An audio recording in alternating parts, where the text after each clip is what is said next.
KSRTC ബസ്സുകളിൽ gender ticketing രേഖപ്പെടുത്തി തുടങ്ങി. സ്ത്രീ, പുരുഷൻ, ട്രാൻസ്ജെൻഡർ എന്നിങ്ങനെ പ്രത്യേകം അടയാളപ്പെടുത്തിയാണ് ടിക്കറ്റ് നൽകുന്നത്. സൗജന്യ യാത്രാ പദ്ധതി നിലവിൽ വരുമ്പോൾ എത്ര രൂപയുടെ ബാധ്യത ഉണ്ടാകുമെന്ന് കണക്കാക്കാൻ കൂടിയാണ് പരിഷ്കരണം.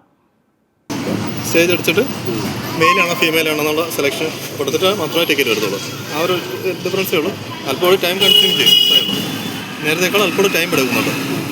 UDF സർക്കാർ സംസ്ഥാനത്ത് ഭരണത്തിലെത്തിയാൽ സ്ത്രീകൾക്ക് സൗജന്യ യാത്ര അനുവദിക്കുമെന്ന് പ്രഖ്യാപിച്ച സാഹചര്യത്തിലാണ് KSRTC സ്ത്രീ പുരുഷ യാത്രക്കാരുടെ കണക്കെടുക്കുന്നത്.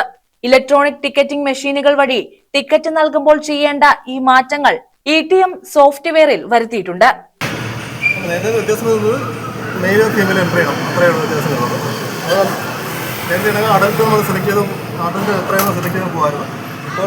മെയിലാണോ ഫീമെയിലാണോ ഓപ്ഷൻ സെപ്പറേറ്റ് ചെയ്ത് കൊടുക്കണം. ആ ഒരു വ്യത്യാസമാണ്.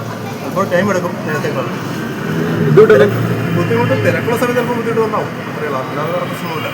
ടിക്കറ്റ് ലഭിക്കുമ്പോൾ ഇത് ഉചിതമായി ഉൾപ്പെടുത്തുന്നുണ്ടെന്ന് യാത്രക്കാർ ഉറപ്പാക്കണമെന്നും KSRTC IT വിഭാഗം deputy general manager Nishanth S പുറത്തിറക്കിയ ഉത്തരവിൽ നിർദ്ദേശിച്ചിരുന്നു.